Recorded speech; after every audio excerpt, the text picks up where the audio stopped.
বাংলাদেশের শেয়ার বাজারে আবারও সামনে এসেছে বহুল আলোচিত একটি শব্দ, floor price. DSE brokers association of Bangladesh বা ডিবিএ এবার সরাসরি বলছে বাজারের স্বাভাবিক গতি ফেরাতে অবিলম্বে ফ্লোর প্রাইস তুলে নিতে হবে, কারণ এই নীতির কারণে বাজারে তৈরি হয়েছে অচল অবস্থা। আর এর বড় উদাহরণ হয়ে দাঁড়িয়েছে দেশের অন্যতম আলোচিত কোম্পানি বেক্সিমকো লিমিটেড। আজকের প্রতিবেদনে জানাবো কেন ডিবিএ ফ্লোর প্রাইস প্রত্যাহারের দাবি তুলেছে, কেন দীর্ঘদিন ধরে আটকে আছে বেক্সিমকো লিমিটেড, আর বিনিয়োগকারীদের সামনে মুক্তির পথ কোথায়। দেশের পুঁজিবাজারে বিদ্যমান ফ্লোর প্রাইস নিয়ে গভীর উদ্বেগ প্রকাশ করেছে DSE brokers association of Bangladesh.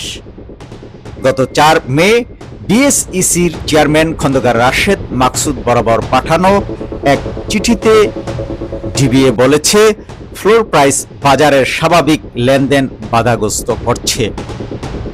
DBA president Saiful ইসলামের স্বাক্ষরিত চিঠিতে উল্লেখ করা হয়েছে ফ্লোর প্রাইসের কারণে তালিকাভুক্ত কোম্পানি বেক্সিমকো লিমিটেড কার্যত দীর্ঘদিন ধরে লেনদেনহীন অবস্থায় রয়েছে। একই সঙ্গে ইসলামী ব্যাংকও ফ্লোর প্রাইসে আটকে গিয়ে বিক্রেতাদের জন্য স্বাভাবিক লেনদেন কঠিন হয়ে পড়েছে। এখন প্রশ্ন হলো, বেক্সিমকোর বাস্তব চিত্র কি? চলুন সংখ্যার ভাষায় দেখি। 14 মে 2026 সালে বাজার তথ্য অনুযায়ী বেক্সিমকোর সর্বশেষ শেয়ার দর ছিল 110 টাকা 10 পয়সা। সবচেয়ে গুরুত্বপূর্ণ বিষয় হচ্ছে দিনের সর্বোচ্চ এবং সর্বনিম্ন মূল্য দুটোই ছিল একই, অর্থাৎ 110 টাকা 10 পয়সা। আরও অবাক করা তথ্য হলো পুরো দিনে লেনদেন হয়েছে মাত্র 2টি ট্রেড, আর শেয়ার হাতবদল হয়েছে মাত্র 10টি ইউনিট। একটি কোম্পানির মার্কেট ক্যাপ যেখানে প্রায় 10,385 কোটি টাকার বেশি, সেখানে মাত্র 10টি শেয়ার লেনদেন, এটাই বলে দেয় বাজারে কতটা অচল অবস্থা তৈরি হয়েছে।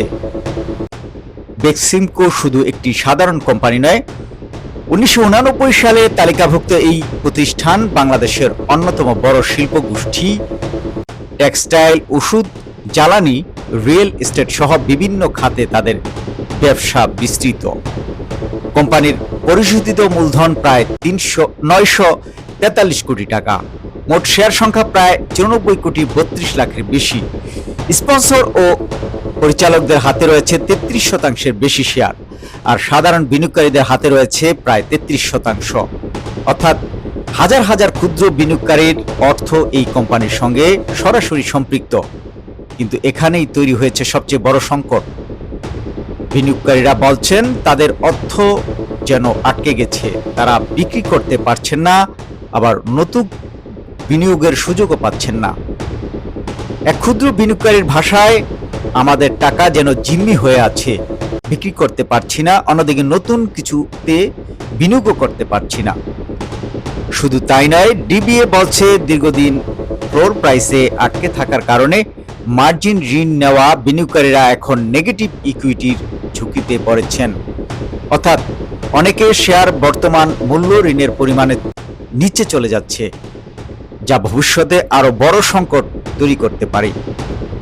আরেকটি বড় বিষয় হলো আন্তর্জাতিক বিনিয়োগকারীদের দৃষ্টিভঙ্গি।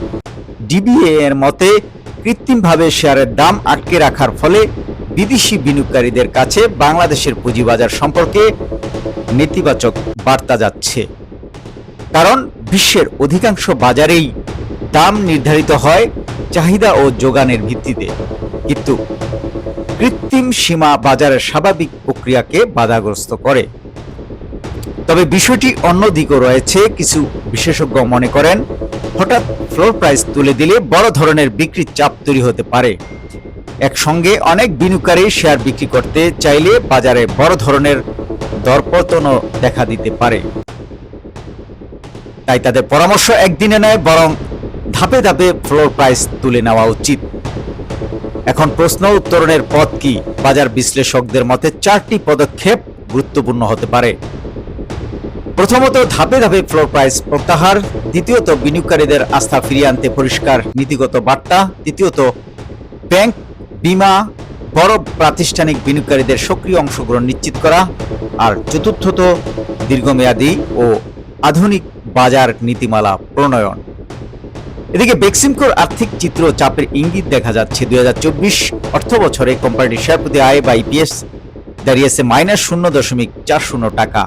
আর চলতি অন্তর্বর্তীকালীন হিসাবেও লোকসানের প্রবণতা দেখা যাচ্ছে। ফলে প্রশ্ন উঠছে, শুধু ফ্লোর প্রাইস নয়, কোম্পানির মৌলভিত্তি এবং বাজারের আস্থাও এখন বড় চ্যালেঞ্জ হয়ে দাঁড়িয়েছে। বেক্সিমকো বর্তমান পরিস্থিতি শুধু একটি কোম্পানির সংকট নয়, এটি পুরো পুঁজিবাজারের জন্য একটি সতর্কবার্তা।